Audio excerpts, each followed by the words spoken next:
Ladies and gentlemen, tonight's performance will feature Greek gods, demon dogs, and a manic-energied discussion of sexy Jesus poetry. All this and more as we talk Lilies on Created Things.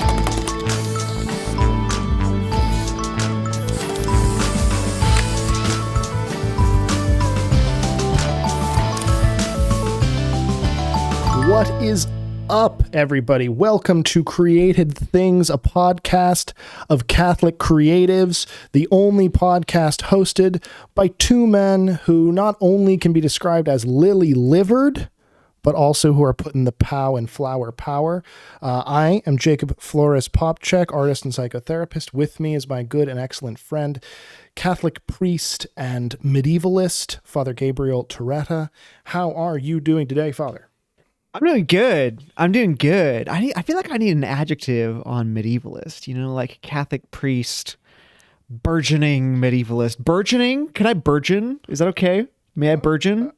You have the floor to burgeon, my good wow, sir. Thank you. That I really appreciate that. Yeah. And then I could be burgeoning priest, Catholic medievalist. Like you just swap things around. The medievalist from Washington has the floor. Has the floor. Yes. Is there a way to do that bit without doing like a southern? I'm just a small town lawyer, but I don't know a thing or two about fancy dancing. But what I do know is about how to burgeon. Yeah, just like fingering suspenders. Yeah, suspenders are a big part of this. Yeah, really big part of the southern lawyer cliche. Yeah. I mean, yeah, I went to a concert the other day, where any kind of concert, that's not by like Bach or Beethoven, you sort of get wanded, going in, and, I was just like walking up the stairs, and I just happened to turn around when I heard this real big dude in the who was entering had apparently just set off the thing, and I just heard him say with just the most immense pride, I heard this really distinctive and characteristic like snap, and he goes, "I got suspenders." Oh, he just said that out loud.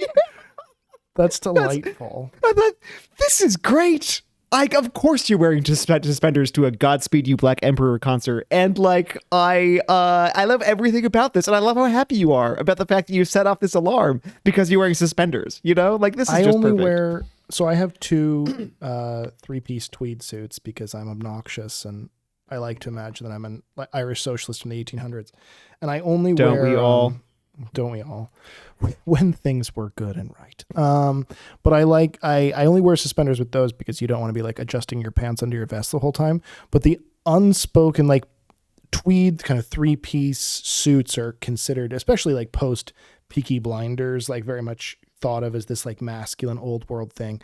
No, because they come with them the terrible indignity that women experience when they wear like onesie jumpers, like the boho girl onesie jumpers, which is that you basically have to take off all of your clothes in the bathroom stall in order to use the toilet.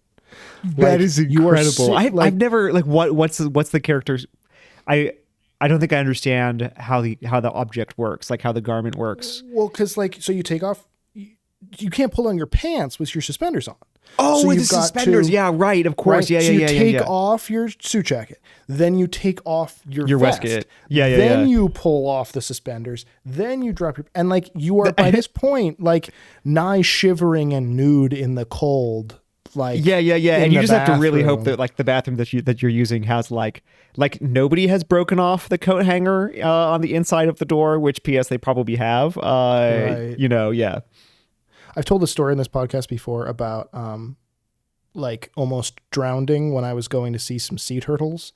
And the end of this story is that I ended up in a bathroom. It was not a bathroom. It was a outhouse built in a tree. So a treehouse outhouse, and small children were peeking under the stall where I was shivering and nude and were throwing rocks over the top of the stall at my head, screaming obscenities at me while I was in the bathroom. So this, I feel like was a complete trauma experience. Like I really appreciate that. This is complete. You know, like some people have traumatic experiences which are bad, you know, but like are partial. Like I feel like this was able to just bring in everything, which is very beautiful. It really checked off all the boxes, which is why, you know, wearing all comes back around to why being a little Southern lawyer who wears suspenders is kind of not a career option for me, because I would be triggered every single time I went to the bathroom. Which is why when you want to feel like an Irish socialist from the 1920s, you just like wear the cap that you're currently wearing. Okay, so this is not an Irish flat cap, what I'm currently wearing. This is a like captain's hat. This is like a tiki captain's hat. Excuse me. Yes, it's a tiki captain's hat. I wear this for two reasons. One, I wear this when I go to like a rum distillery because I'm a big. So that you're like a tiki beer. captain. Yeah. I don't like scotch. I love small craft rum. I'm a huge fan of small craft rum. I can always tell you where the best rum distillery is in any city. And then the other reason I wear it, and the more realistic reason, is when I have a bad hair day. And I didn't want to go on this podcast having a terrible hair day, so I put my little captain's hat on because it was the most readily available hat. There it is. See, we have solved many mysteries this afternoon, and I appreciate that. And this has been Created Things. Go forth. No, I'm kidding. That would be kind of great. Just have like a 5-minute episode that has like literally no point. It's like no content, Seinfeld as a podcast. Oh God, can you imagine how terrible that would be? I can at least imagine an episode like if they remade Seinfeld now, where one of the characters started a podcast. Oh, for sure. Probably Kramer would have a podcast, right? Yeah, obviously, and like a say permanent, really inappropriate podcast. things, and this would be maybe even the conceit would be Jerry wasn't doing stand up anymore. Maybe like instead of opening and closing the episode on a stage, it would open and close the episode in his little podcast studio, and he'd be riffing there, and then they'd cut to the story. That John Mulaney, are you listening? Do you want to rip off Seinfeld again? You could try again. You could take that plot conceit free of charge. Any hoodle on a poodle. What do you want to talk about today, Father Gabriel? I'm not going to shamelessly force a transition here. I want you to just line it up, because I'm too tired to come up with a transition. Yeah. Oh gosh, but what about the shamelessly forced transition? This is like a whole shtick. All right, fine. All right, I will do it. Speaking of being cowardly in bathrooms because of trauma, we are going to talk about being lily-livered today. And by lily-livered, I mean talking about lilies. Talking about lilies. See how you did it? Isn't that nice? Don't you feel better? I feel better. I feel objectively and like observably, measurably worse. Good. That's good. I feel like as long as I feel better and you feel worse, I feel like I have achieved my goals for the day. Yeah, that is the point of organized religion. Yeah, this is what I do. I'm a priest.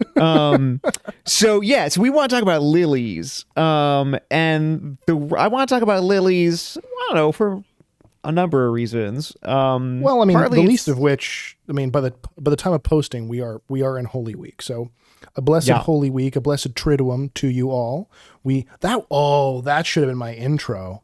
We put the yum in Triduum. That would have been the that would have been the lazily homoerotic brand that I have built. Which is your brand. Yeah, that's your brand. Yeah, that would have been good. That's true. Yeah. Well, I'm sorry. This is you can be more on brand next time. Let's delete everything we just did. Let's go back from square one, do it all again. I'll open that way and we can transition right into Lilies. Okay? The listeners will be like, I'm not really sure we're missing anything, but why don't they do that?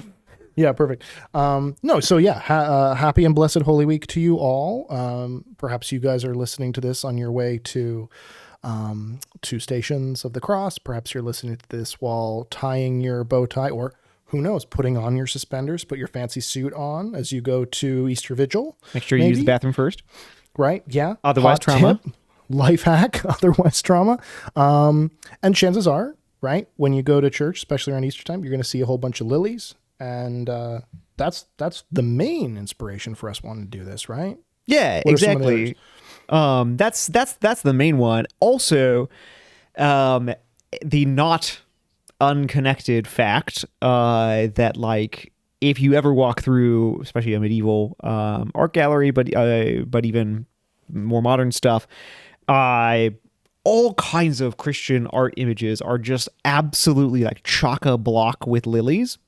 Mm-hmm.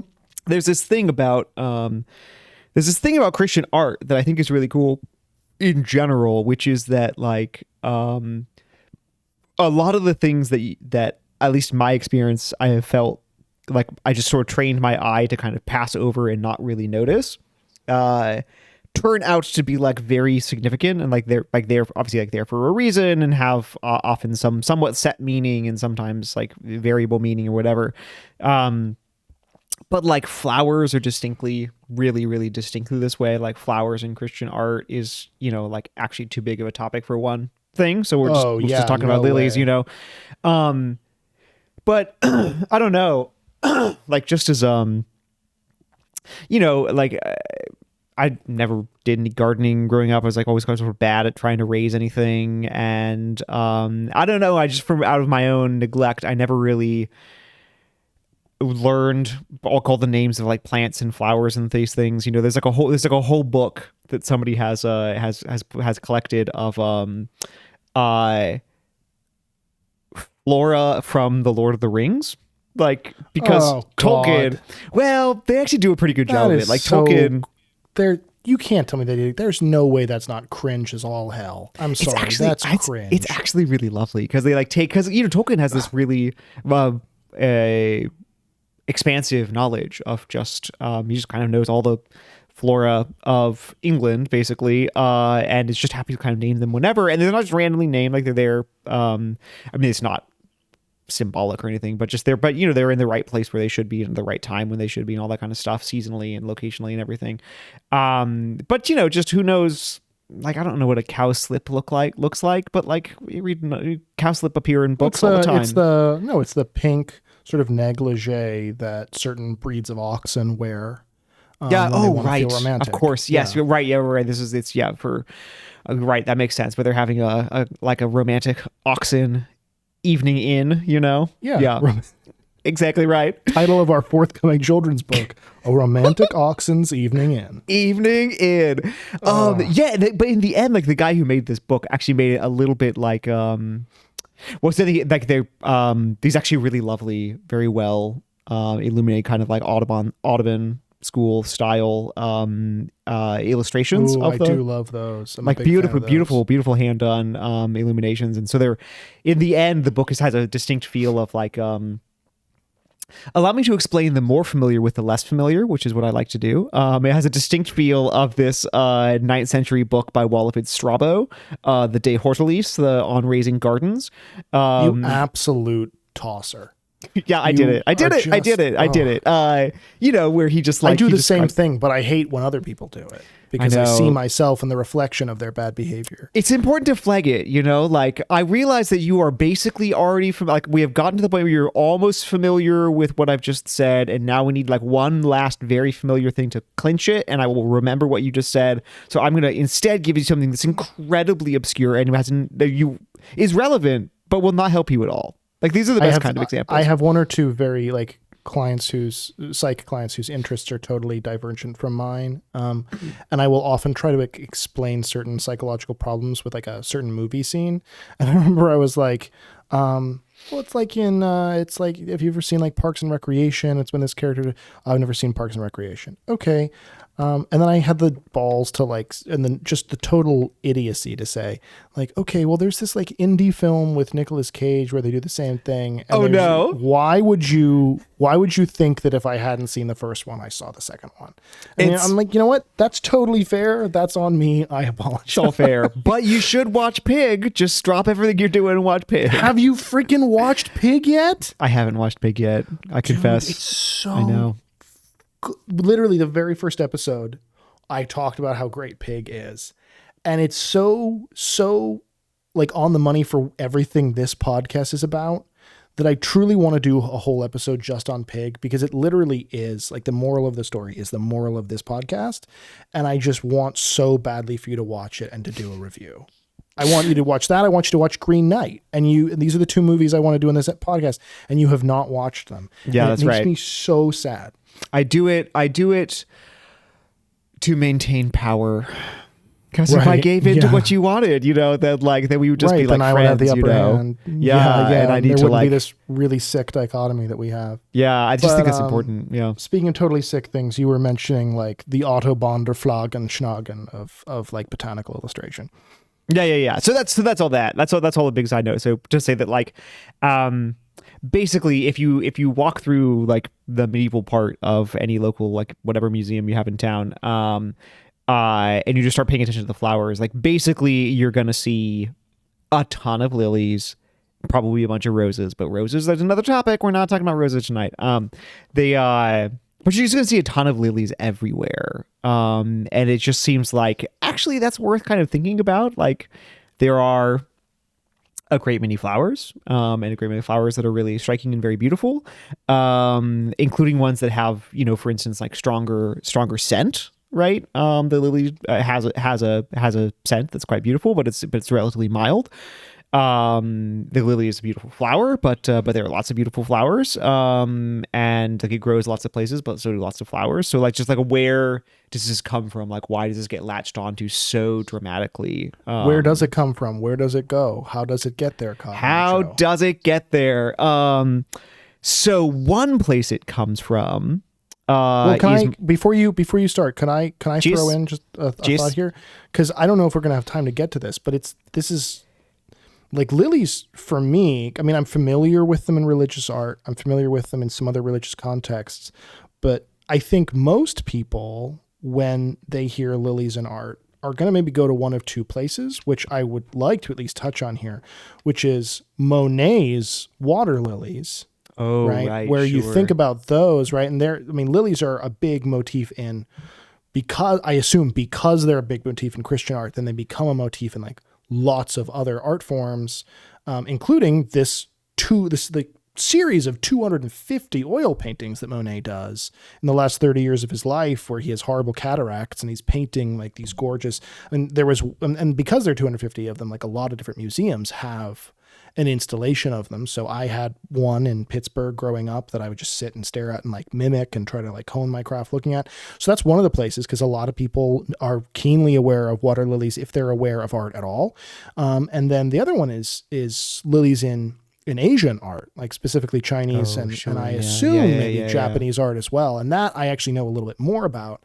So that's interesting to me too, that lilies have this big motif in Christian art, but then are revisited by so many other sort of proliferations of art. And I'm not going to say that the Chinese lilies are taken from that, of course, but they are this theme that's revisited more than maybe any other flower in this really, really interesting way that I've never been able to put my finger on. So I'm really kind of excited to get into this episode because it might actually teach me something on this. I don't know. Yeah. That's just what I wanted to throw in before we got hardcore in history.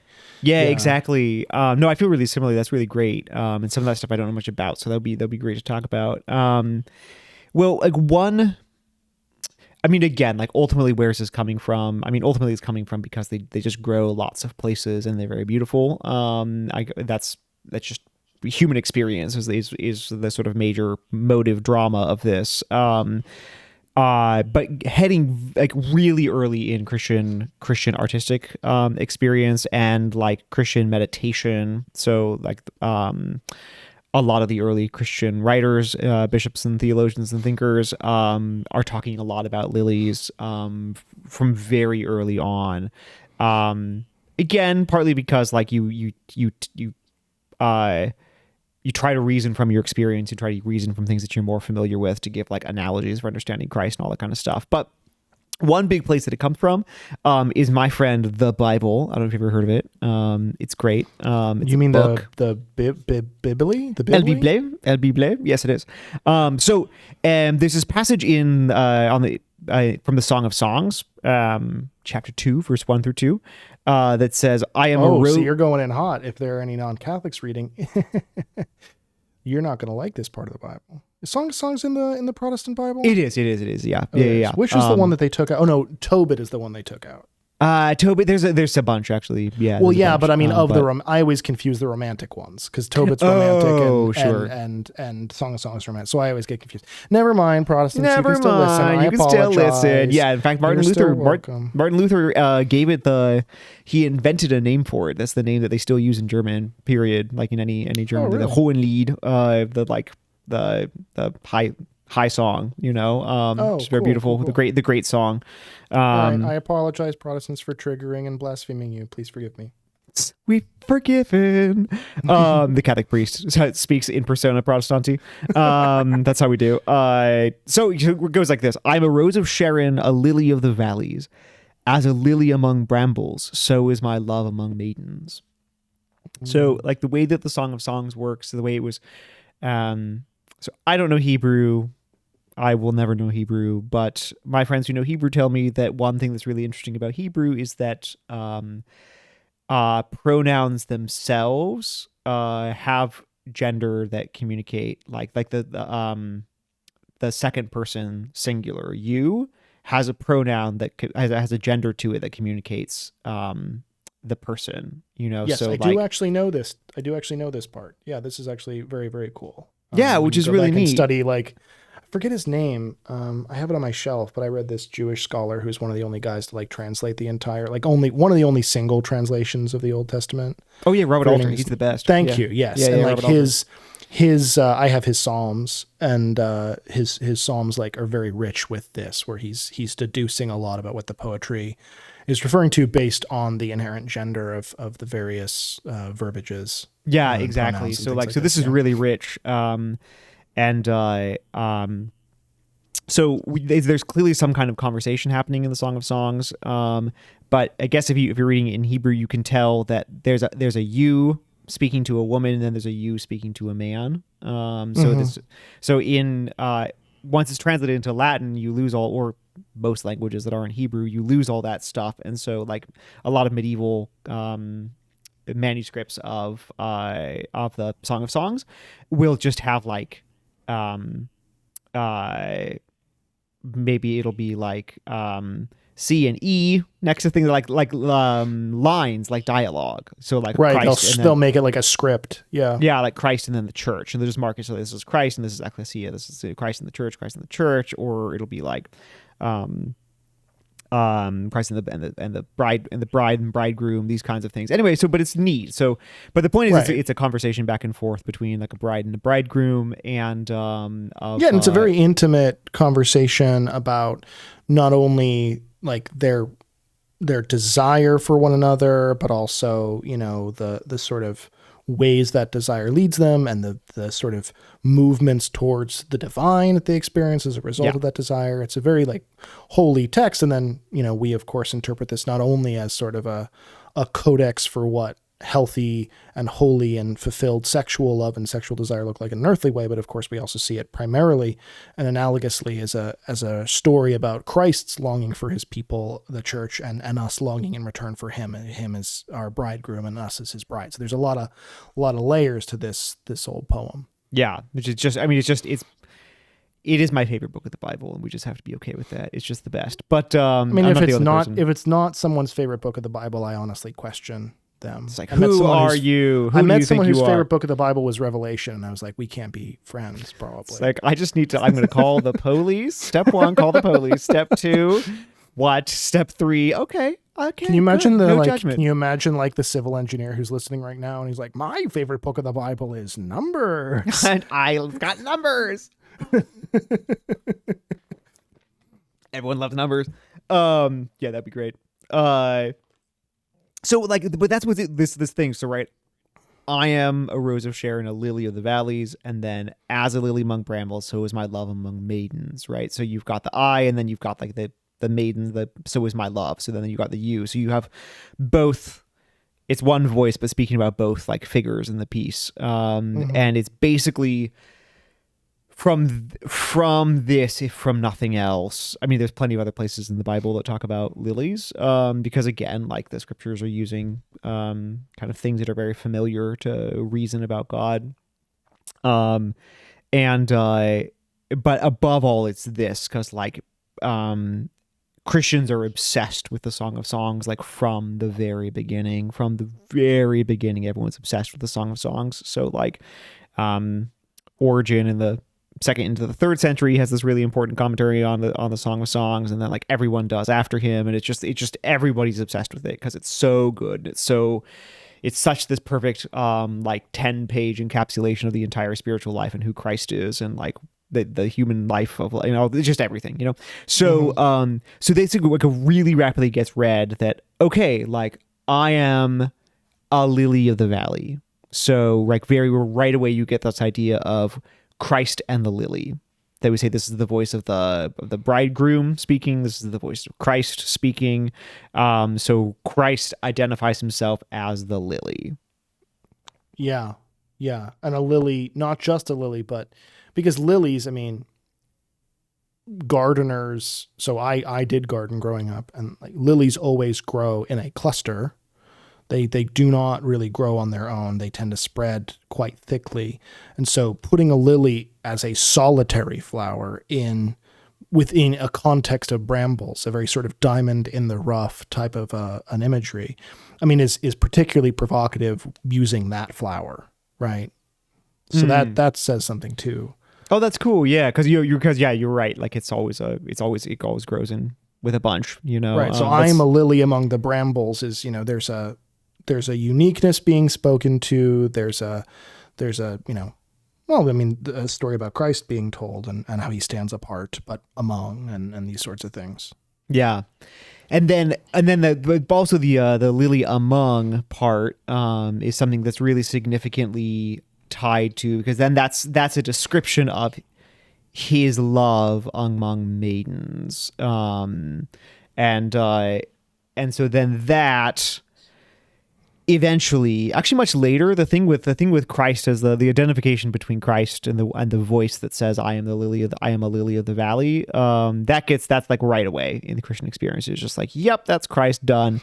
But then check that one off. Move on to this whole deer running past a stream thing. Yeah, it's like my heart passing for hearts. It's amazing. But then it's really not until like the 8th century.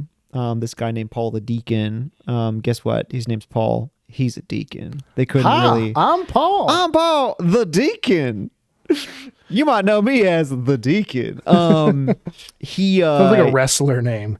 The Deacon. The Deacon. Well, he's from. Welcome to the stage, brother. The Deacon. Welcome to the ring. That's the stage. The ring. Excuse me. The ring. Thank you. Fans, yeah, please. It's not a stage. It's not acting. It's real. He's from like kind of central eastern Italy, so from Benevento. So I'm not really sure. He was a bit of a brawler, in point of fact. So maybe so. But anyway, he communicates this idea of that this is the Virgin Mary, right? So now like you have this really strong association between like the voices in the Song of Songs are like Christ and the Virgin Mary. That is sure. The Virgin Mary who's like the perfect participator in Christ, the perfect imitator of Christ, the perfect encapsulator of the church, etc. Right. So she is the one who's the lily among thorns, is the idea. Right. And I wanna dig into that because so my whole, as you know, and has caused you some wariness when you first met me. I'm one of those annoying like theology of the body millennials. Like it's just a thing, man. Gosh. Well, I mean, I would like to believe I'm not one of those theology of the body millennials in the same way I would like to believe I'm not like other girls, right? In that I don't inherently just say that theology of the body is old school evangelical purity culture with JP2 slapped onto it. And I also don't exclusively speak in italics, which is something that I feel like all kind of TOB millennials do. But theology of the body was my whole kind of background. And this, of course, as I've said before on the podcast, is Pope St. John Paul II's reflections on desire, on human sexuality, on the physical capacity for love, and how this leads us to through kind of divine consecration of our desire to God. That's like the very shorthand version of this. And this idea, what you're saying of Mary as the lily, is like hardcore to all of these writings. So you and I are now speaking in a depth that we both kind of know a lot about and are we're gonna be in danger of using a lot of shorthands that might alienate people who maybe aren't as familiar with those shorthands. So when you say that Mary, if you can give like a 3-sentence thing, when you say that Mary in relationship to Christ is kind of this microcosm of the church, and then that's why we can say that this bridegroom's love for his bride, the church, is symbolic in Christ's relationship with Mary. I mean, there are going to be people who balk at that because, well, Jesus is Mary's son. Well, that sounds weird. Why this relationship weird. Wait a second. I can speak to the church like being Mary and Mary being the church, but I want to give you a shake at it first, just because I really don't want to alienate people, and I feel like this conversation's gotten too deep already. Yeah, right. No, exactly. Yeah. So partly again, as we say, we always try to reason from experience. So like in this experience that's given to us, this like memory of the church in the Gospels, we see that Mary has this sort of wildly conspicuous place in the church's memory, like the very beginning of the church's memory. That she's sort of way too much there. She's way too present to be. She's not just like some kind of random woman, not even just like a powerful woman. In fact, there's no indication of that at all. So she's really central. She seems to be really central to how Christ is presented to the world. The first time that that Christ works a miracle in the Gospel of John is because Mary asks him to. Like she recognizes a need and asks that he would help. So she's just sort of right at the beginning of Christ presenting himself publicly to the world, and then like right at the end of him presenting himself publicly to the world on the cross, she's present, and some of his last words are directed to her, giving the whole world her as a mother. So he says, he's from the cross, he speaks to one of his disciples and he says, behold your mother. And to his mother, he says, behold your son. So somehow like the whole world is given Mary as a mother. And then after the resurrection, when Christ is with his disciples for 40 days and then ascends physically into heaven, and then says that he was going to send the Holy Spirit down to be with them forever. And at this moment when the Holy Spirit descends at Pentecost, Mary is also there, and that she is somehow at the heart of this moment where not just like Christ presents himself publicly to the church, to the world, but then where the church is for the first time presented publicly to the world, like Mary is also at the center there. So there's like just very clearly, if you just looking at the scriptures, there's something really dramatic here about a profoundly central place for her, as how Christ is given to the world. Sure. And like when we say like church and the church, it's a little bit too readily think of like institutions and you're not my dad and like took your jobs. But like when we say the church, we mean like the continuing presence of Jesus Christ, and that like and our communal response to him in love. Yeah, and like the Gospels and the Acts of the Apostles just like can't let go of the Virgin Mary as being like the way, like this sort of central to the way in which this happens. Well, and I'll add my 2 cents to this. I mean, so as a psychotherapist, specifically working with, primarily Catholics, I will often bring up this theory, although I'd say it's more than a theory because it's observably true throughout the Gospels, that anything that we could possibly go through, any suffering we could go through in this life, Christ went through. Anything that we could experience, Christ can show us how to experience that in a holy way. He shows us how to experience the full gamut of human emotion, whether it's, as we were talking about in the Fake Saints episode, rage at the moneylenders, or, sadness, mourning, grief with the death of Lazarus, or, joy with his friends, or tiredness and needing to relax. So he shows us the full gamut of human emotion. He shows us what it's like to be betrayed in a holy way, what it's like to be in pain in a holy way, what it's like to be impoverished in a holy way. I go as far, and this is perhaps controversial to say, but I don't think so. I mean, when the Gospels say during Passion Week that he is literally stripped and mocked, I mean, Christ shows us how to, or at least has undergone in first sexual trauma, right? So Christ kind of has done everything that he could expect us to do. What's the one thing that Christ cannot show us how to do? How to be in relationship with him, right? Mary is the one who shows us how to perfectly be in relationship with him.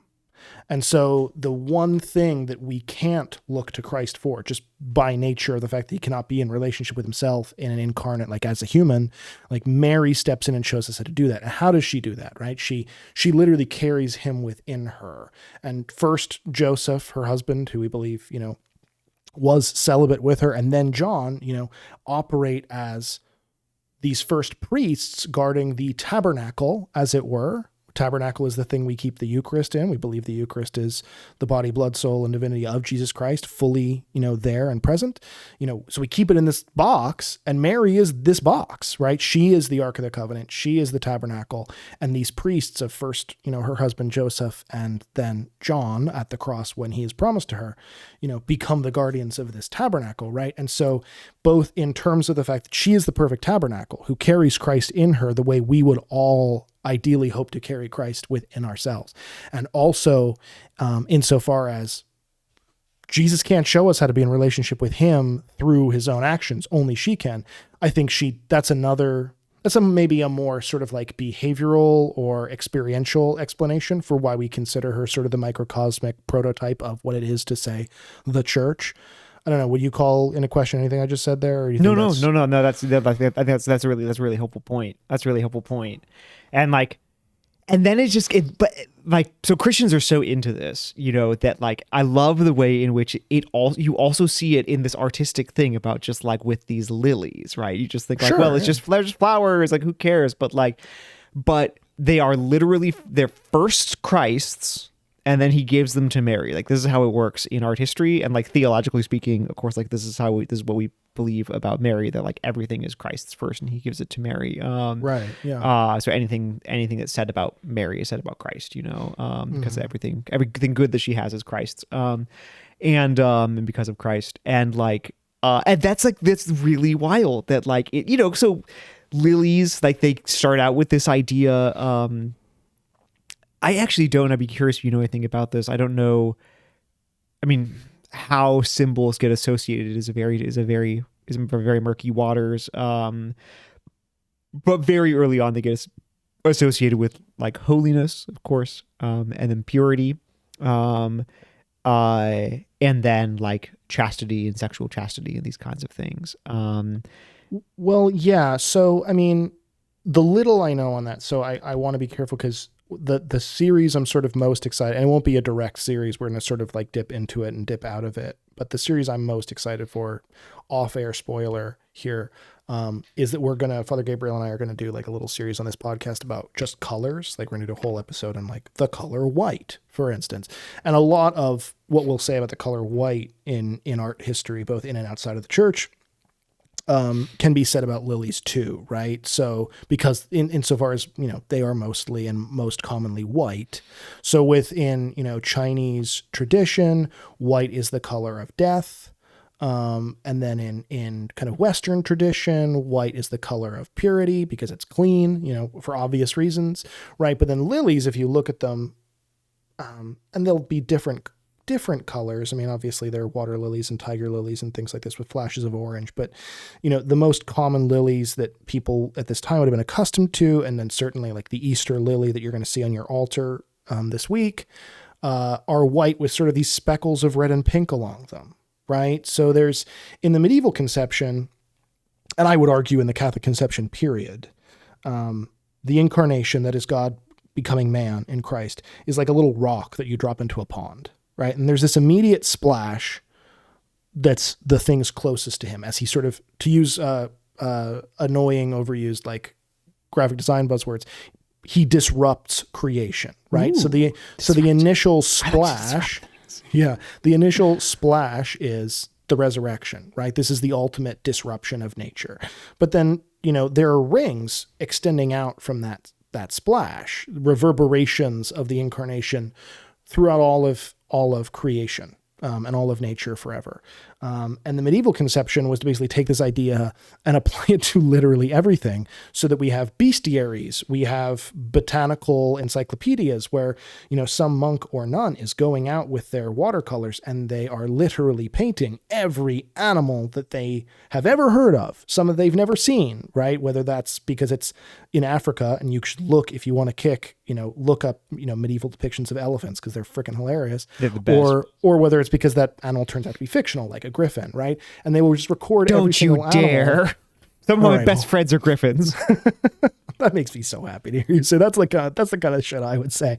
But yeah, they will like sort of list animal fun facts and genus and all these scientific things, but they will end with, and this is how it teaches us something about Christ.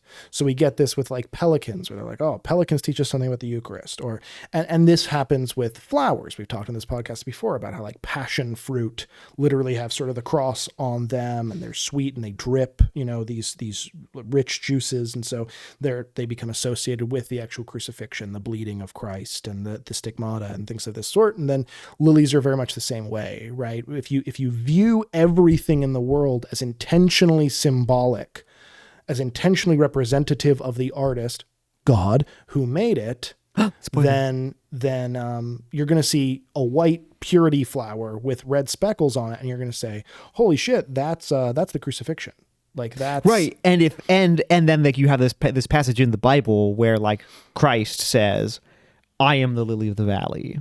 Right. He says like, right. It's me. And you're just like, well, that's right. Cool. I can see why it is because, yeah. And the context of that line, again, as we already said, is in romantic poetry, is in this, romantic exchange between a husband and a wife, between God and his lover, humanity, the church.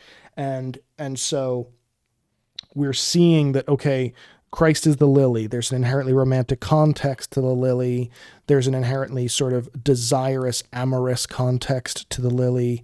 And then we see it's white, has these speckles. So then that ties into what we observe as, and this is again a big theology of the body point. I did not know how theology of the body this episode was going to get when we began.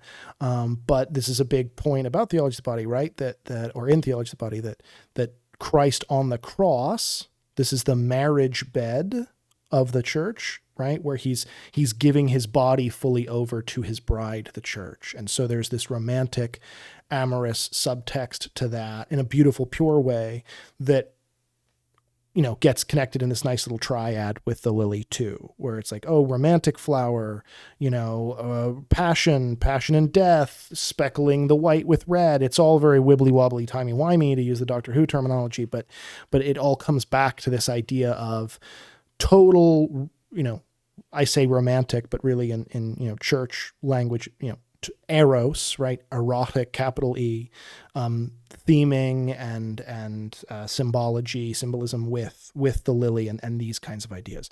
I feel like I'm high right now. I promise I'm not, but these are all the things that are coming into my head. Hey, you know what? This is what happens when you think about lilies, man. You go crazy. You're crazy. I get it. Yeah.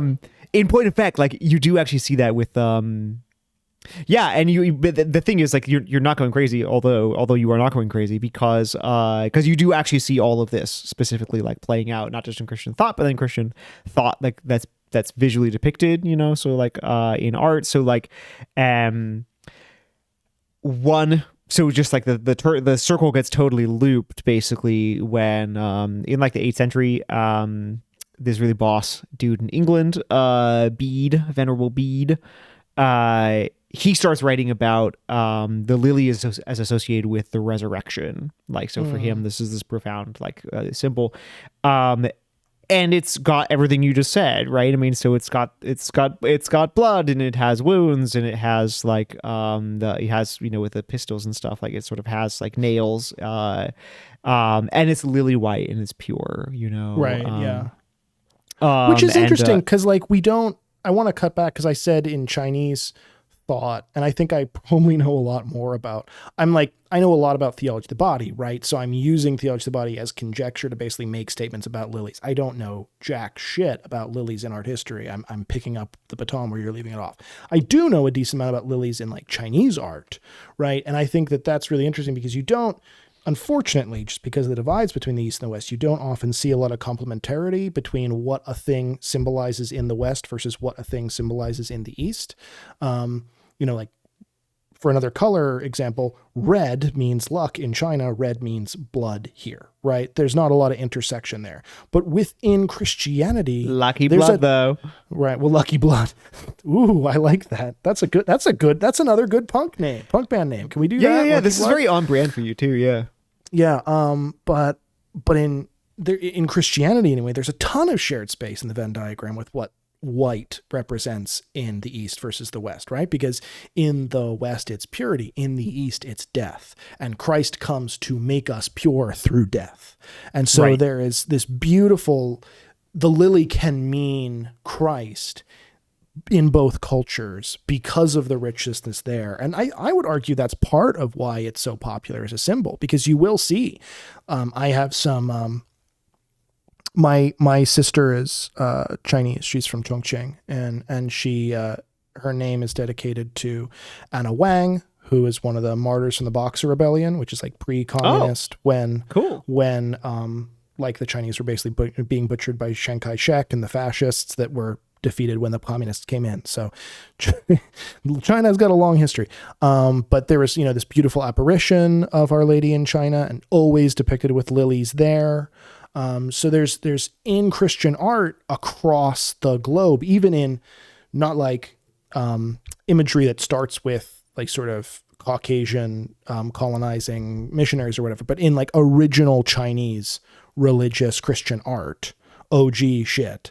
There's even lilies appearing here in this really beautiful way. And I would argue I would argue it's partially that, right? There's probably a lot to it, but I would argue it's partially that lilies are seen as this rich, beautiful symbol of both purity and death in the respective cultures, and Christ brings those two themes together.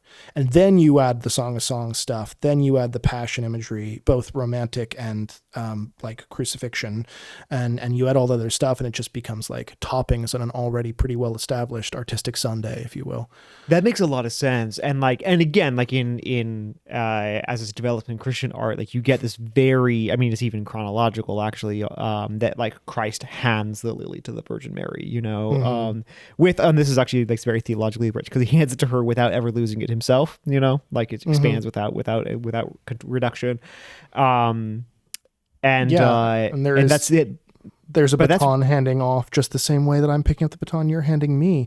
Oh my God, are we Christ and Mary? I hope not. That's we are the reincarnation.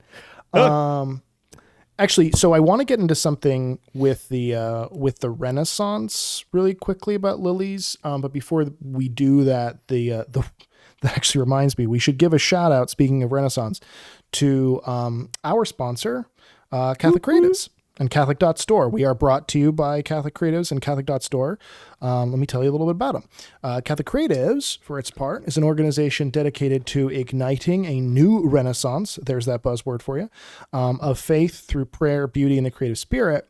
To do this, they connect, support, and promote artists, innovators, makers, storytellers from kind of across the faith community. But it does take a community to bring those ideas to life. So by supporting our Patreon, the Patreon for this podcast, you can directly be supporting Catholic artists around the country, around the world even, while getting an inside track on these activities with access to our member-only Facebook group. So to join, I'd encourage you to go to catholiccreatives.org/support. And then in addition, if you want to support us even further, check out some of the beautiful products created by, Catholic makers, artisans, and artists all over the world at Catholic.store. There are going to be a lot of opportunities, especially, this is Holy Week. You're going to be filling Easter baskets. You're going to be, soon you're going to be buying First Communion gifts, confirmation gifts, baptism gifts, right? It's sacrament season.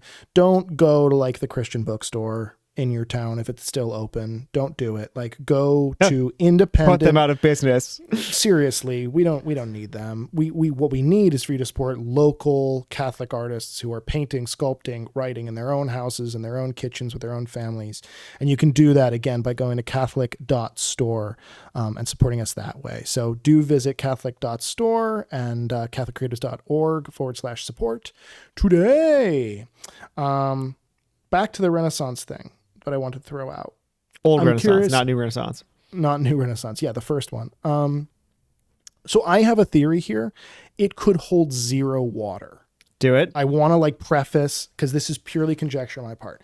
You are a medievalist. I am not. I am an armchair mythologist-ish, but that is a generous thing to say of me. More, I'm just a nerd for folklore. There is a motif in Greco-Roman mythology of the lily as well. that lilies are the symbol of Apollo. Okay. Okay. And now I want to preface this by saying there is often, and I wonder as kind of a historian, if you'd agree with me on this, you actually might disagree, but so there's this thing in the way we view world mythologies that I think is actually Christianity's fault, that is very, very wrong, which is that there is any kind of reciprocity between what we mean when we say God and what a lot of ancient cultures meant when they said gods, plural. I think that's Christianity's fault because a lot of monks who documented and wrote, like Christian monks who wrote about retroactively about like ancient folklores and ancient mythologies, kind of wanted to impart on all of it a Christian-y glaze, milieu, if you will, because they kind of want, in the same way that I was saying that like all nature has to represent God, there is this desire, and I think it's an authentic one, to see ancient religions as sort of foreshadowing Christ, and everything kind of comes together there. But you can take that theme too far, and you can inadvertently look at like Zeus as having any reciprocity with God, when it's far more historically and sort of folklorically accurate, anthropologically accurate to assume that the ancient peoples viewed someone like Zeus or Apollo the same way we view like a George Washington or a Davy Crockett. That is to say, like a historical figure, a great man, quote unquote, a warrior with a ton of like folklore around them, like that they chopped down cherry trees and killed bears when they were 3 years old and all these sorts of things. That is much more the ancient conception of a god, right? But that said, even with that said, Apollo, I think, and correct me if I'm wrong, is sort of viewed as somewhat foreshadowing of Christ, in part because of this lens that I'm talking about, where monks really, really, really are working overtime to create bridges between ancient thought and Christian thought when they aren't there. And this is true with like St. Thomas Becket, like his seal is the god Apollo, right? Even though he doesn't, he's not a pagan, he's a devout Christian person, but he fancies himself an academic, right? He is an academic. And so he wants to show he's got, in England, he wants to show that he's got this appreciation for, the old world and the Roman Empire, Greco-Roman Empire. And so he seals all his letters with the seal of Apollo. And this is because I think that Apollo is seen as foreshadowing Christ, because Apollo's the one who leads the chariot that is the sun around the orbit, right? I believe that's the case. But Apollo is also, because of his relation to the sun, he's seen, and I'm going to quote Britannica.com directly here. Apollo, because I wanted to get the only authority. I wanted to get it. I wanted to get the words exactly right because I'm not a mythologist. But they from the time of Homer onward, it says Apollo was the god of divine distance. This is primarily the thing that he represents, right? So if Zeus is the god of the skies, Apollo is the god of divine distance. He's the god that makes mortals aware of their own guilt and purifies them of it. And he presides over religious law and the constitutions of civilizations. And he also communicates with mortals any knowledge they have of the future and of the will of his father Zeus. And so there is this really, at least with the historical, and by historical read, Christian understanding of ancient mythology, there is this very like, Apollo is sort of like prototype Jesus. When they believed in Apollo, the Greco-Romans were really longing for Jesus. And so they inadvertently created some of this kind of foreshadowing mythology. And this all gets me back around via a winding path to the fact that Apollo in Greek mythology creates the lily to soften the path of the nymphs who are betrothed to him. So he like creates a carpet of lilies for them to walk upon. And so in this proto-Christological figure, again, going back to everything we've said about lilies being a symbol of the romance, the eros between God and man, between Christ and his church, right? There is also this feeling of Apollo gifting lilies to his brides for them to walk upon. And so even in antiquity, at least again, because we're reading all of this mythology through a Christian lens because it's the Christian monks who document this stuff. But even taking that with a grain of salt, lilies, even pre-Christian, are seen in this way that we're talking about. That was a very long thing. Would you poke any holes in any of that? Well, so quibble like, with some things, but like 1,000 of them. But no, but I think it's an interesting idea, and certainly in Christian art history, already dramatically in the 4th century, you have when Christian artists or artists who are making things for Christians, doesn't mean that they're always Christian themselves. In fact, usually they're not, at least in the 3rd and 4th century, or a lot of times they're not. You have to use some kind of visual language you make mosaics, or you're a painter, and like some guy comes to you and he's like, paint Jesus, and you're like, okay, so how do I do that? And they're like, well, he's like this, and he's a bit like a lily. A bit like a lily, just a guy though, and so they use visual ideas that they're familiar with from other things, and a lot of them kind of get adapted and modified in really interesting ways. So one of the major strands of the ways in which Christ gets depicted physically is coming from Apollo. Other also kind of like personal savior gods in the Greco-Roman tradition, but a lot of Apollo. There's a different strand of depiction of Christ that comes from like Zeus and other kind of like powerful bearded gods, but emphasis on the bearded. That's like the main intersection in the Venn diagram for sure. Exactly right. Yeah. And so like when he's depicted like from stuff with Apollo, he's not going to have a beard because Apollo doesn't have a beard. Sure. So there is this, which is very interesting. Like, a lot there are these Greek gods who like give a kind of visual language for early Christians. In fact, there's really interesting. There's really interesting evidence of like early Christians not being 100% certain sometimes if a given image was like Apollo, Zeus, or Christ, and also like early non-Christians also being fairly certain that this image of Christ was an image of Apollo or sometimes Zeus, depending. So because you just got to use what you have to work with, and Christ develops a more particular iconography over the course of time. But that's a whole different episode. But yeah, so I think that's a really interesting way to think about that. I didn't know about the association between Apollo and the lily, but it's not totally far-fetched. I mean, like the fact that all these things would also then be kind of looped in.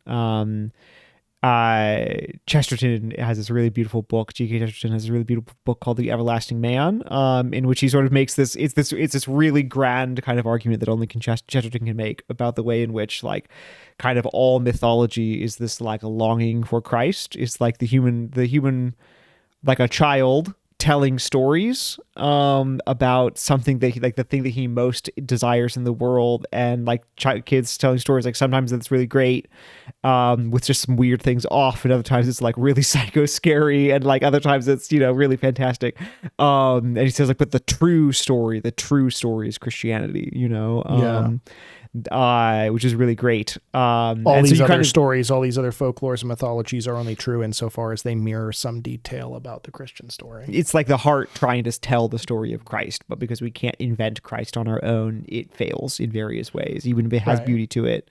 But that's really great to point out. Like there are, and whether this is directly genealogically, conceptually or historically a direct influence or not, it doesn't really matter, because it's the thing that's valuable here is to point to the way in which like all these different valences about the way that the lily just kind of has this power in the heart that like you want to be thinking about it these ways. And so like it's so strongly associated with Apollo. Christ starts to take Apollo's images and ideas. Early Christians are very certain that Christ is the lily of the valley, that he's the one who speaks and identifies himself as such.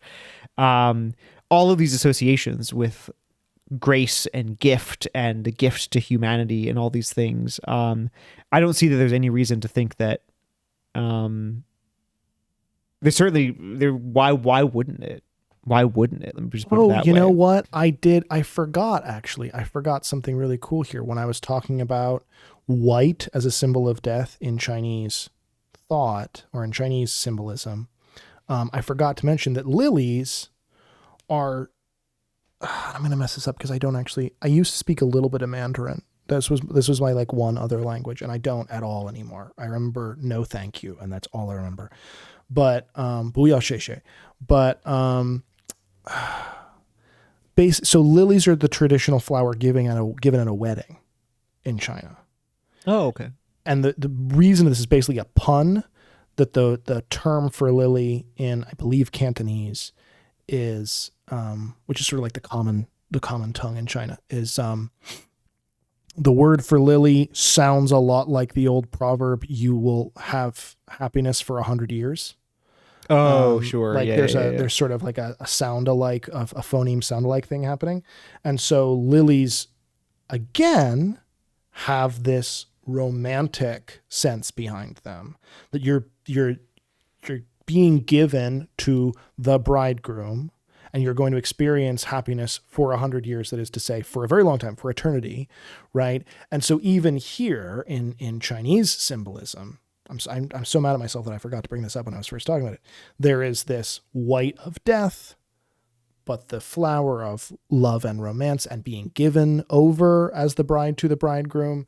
And so just over and over and over and over and over again, when we're talking about Greco-Roman symbolism, whether we're talking about Far Eastern symbolism, whether we're talking about medieval and Renaissance symbolism, there's the Renaissance thing I was mentioning, because probably there was this huge, definitely there was this huge revisit of Apollo theming in the Renaissance, right? With Thomas Becket and stuff. Right. But no matter where you go, spin the wheel of fortune in your time machine, wherever you go, lilies are going to have kind of this same symbolism that can be within 2 or 3 degrees of Kevin Bacon brought back to Christ. Right. And it becomes, that's a helpful point. And it becomes really dramatically clear in, like, by the time you get to about the 13th century in Christian art. So Christ by, say, the 8th century or so has, especially by the 8th and then the 11th century in visual art, especially, like, Christ has handed the lily to the Virgin Mary, and it's like a major attribute of hers now, like her virginal purity, her chastity, her relationship with Christ, all of this. But then by the 13th century, he handing it to her then hands it to everybody else. And then by the 13th century, it becomes a really common attribute for all kinds of other saints. Like St. Joseph, St. Dominic, my boy, St. Dominic, and Catherine of Siena, and Thomas Aquinas, and not to be confused a bunch of Franciscans. Not to be confused with St. Catherine of Burnt Siena, who's patron of Burnt Siena. No, it's incredible. Yeah, that's right. She's incredible. Yeah. This is unburnt Siena, just straight up. And she's and all this stuff. And the thing that holds in common for all of them is that these are all saints who are associated with, like, remarkable sort of sexual purity and chastity in their lives. That their whole person is again, like, not this privation, not like, oh, they're defined by what they don't do, which is like, oh no, they don't have sex, and so, like, we say that's great, isn't that fantastic? Hashtag but this whole no thing fap. Hashtag gross.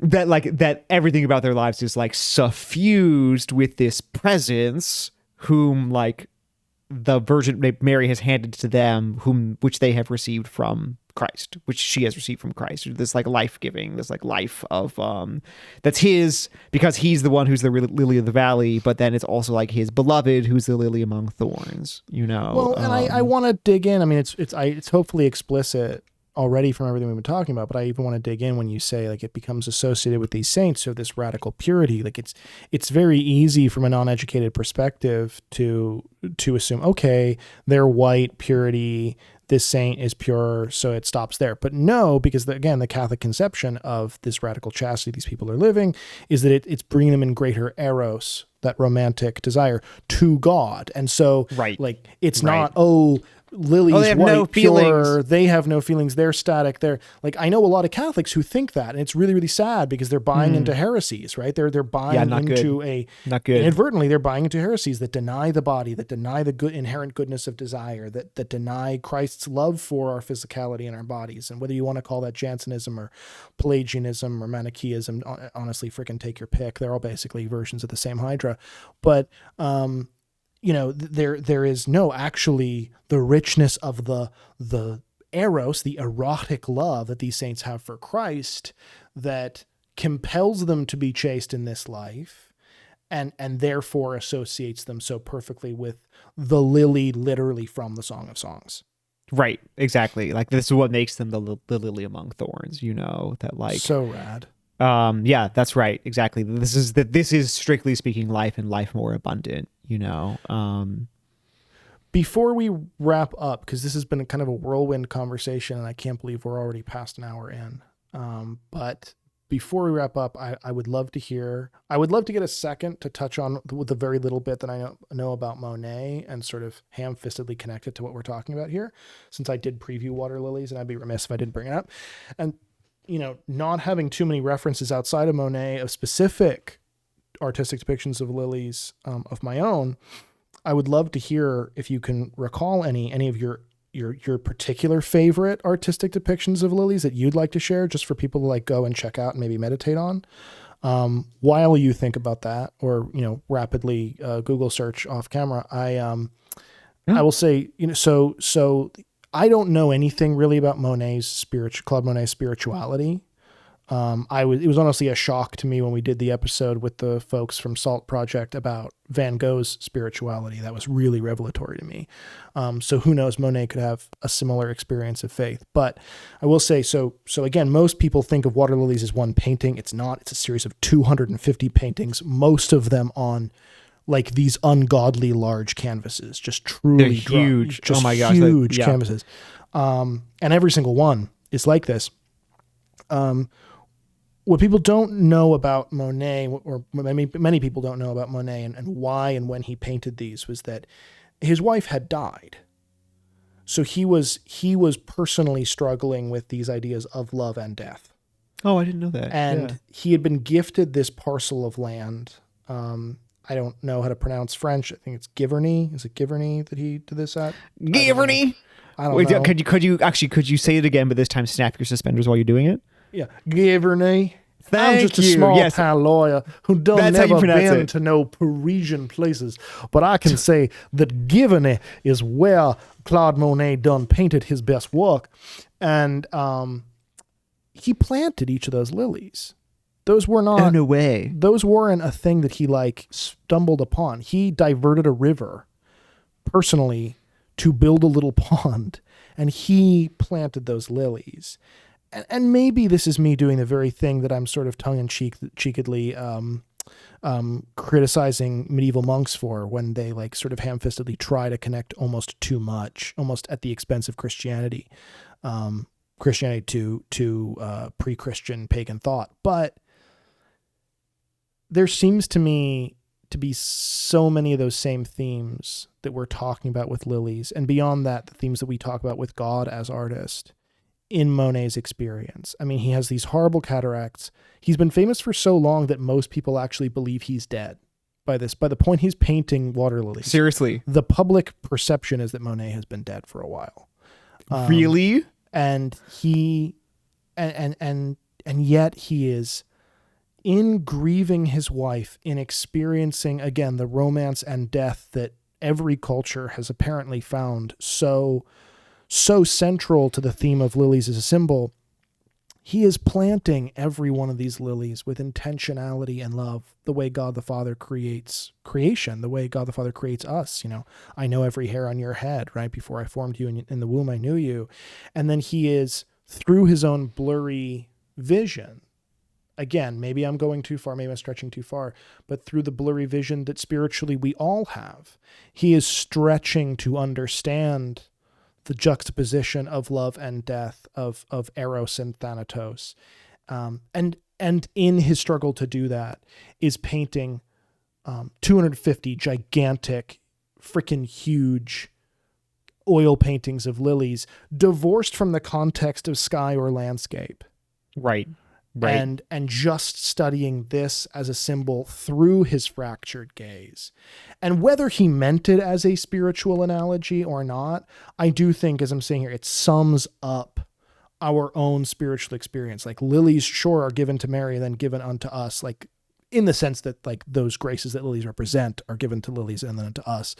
But we stare at them through spiritual cataracts, and we stare at them struggling to understand the dichotomy of love and death and Eros and Thanatos. And we come, and yet even in that, by God's grace as creator, as artist, I would argue we come to create something with our own lives that's as beautiful and as massive and as kind of startlingly impressive as 250 oil paintings. I don't know. That's awesome. Yeah, that's Maybe great. that's I love romantical. it. I love it. No, I accept all of that. I don't know though. I thought you might not, because you hate capital R romanticism and capital S sentimentality, and I think that's exclusively what I just farted out there. But I like it. Yeah, so well, he's a 19th century French thinker. Like, what are you gonna do, dude? I mean, like, there it is. Like, I mean, you gotta be true to the source material. You gotta meet people where they're at, brother. You gotta meet the people where they're at. Yeah, that's right. I want to. That's great. I don't want to add anything to that. I think that's awesome. My contribution for people's reflection would be I'm also gonna have to do a little gonna have to get my suspenders ready too, because this is from a painter called Pedro Barragetti.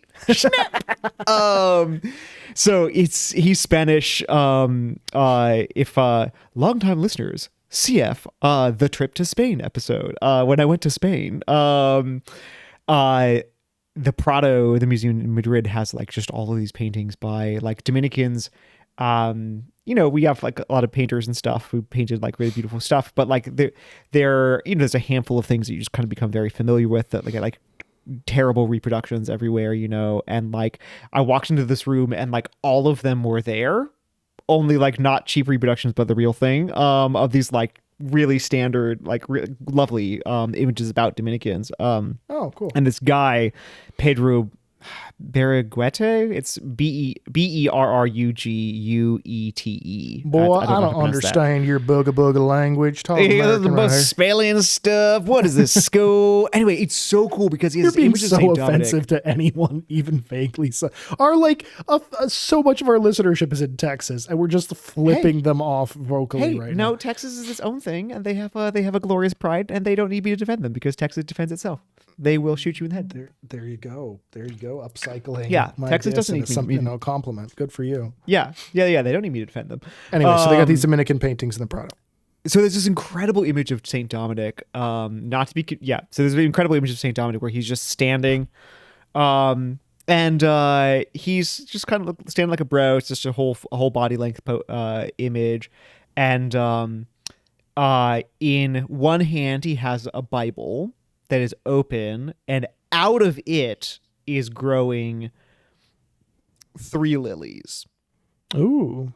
Which is awesome. So he's associated with like lily and purity, all this stuff, but it's growing out of the word, which is really cool. So he's often holding lilies, but in this he's holding the book, and the book is producing the lilies, which is really, really cool.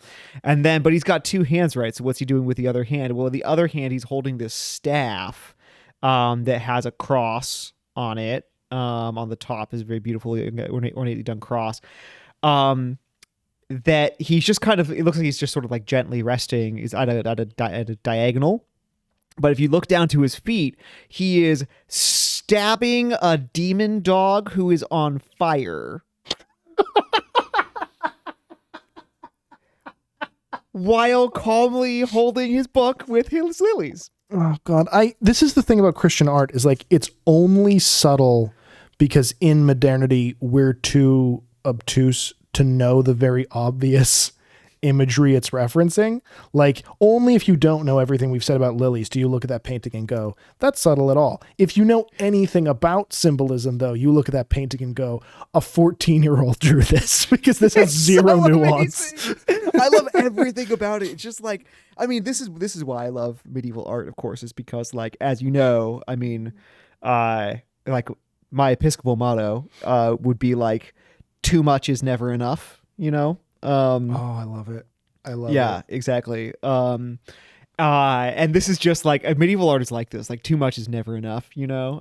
We'll just do more. Like, do you love that like this is the saint of perfect purity, and that he receives his perfect purity like from the Song of Songs, like Christ speaking to him from the Word, speaking to him through the Virgin Mary, and then handing it to him. And it grows out of his love for the Word, and it grows in him as his living pursuit. That he is the one who is the lily, who becomes by Christ's grace and being shaped to the Virgin Mary like the lily among thorns, that this becomes the way in which he preaches among thorns and like produces beautiful flowers and beautiful life there. And then, of course, when you do that, what you are doing is you are stabbing flaming demon dogs with the cross. And that's Christianity. Hell yeah, dude. I'm curious, are you serious though? Is that actually like the motto of your priesthood? Like if I came through on my threat to like pull some blackmail shit and get you named a bishop against your will, that would like be engraved on your ring or something? I have so many thoughts. There's I have one of my friends and I have a running tally of like fake Episcopal mottos that we would use if we ever had to have an Episcopal motto. That's only one of them. But that's like top 3 maybe. I love that one. I think there's so real good. truth in that. It's so good. Well, look, whether or not it ends up on your bishopric ring, I think it should be one of the mottos of this podcast. So look, guys, you know, there's never enough Easter lilies on your altar this weekend. So put a bunch more up, and there's never enough time to meditate on all the kinds of things we're talking about today. So spend as much of it as you can. And there isn't any love that's going to be enough other than the love of Christ that's represented in these lilies. And we encourage you to never settle for too much and to go forth and create cool things. You've been listening to Created Things, a podcast of Catholic creatives, hosted by Father Gabriel Torretta OP and Jacob Flores Popczek, produced by Jessica Flores Popczek and Kyle Meineke. To find out more about how you can support the podcast and other ventures for artists, visit catholiccreatives.org/support.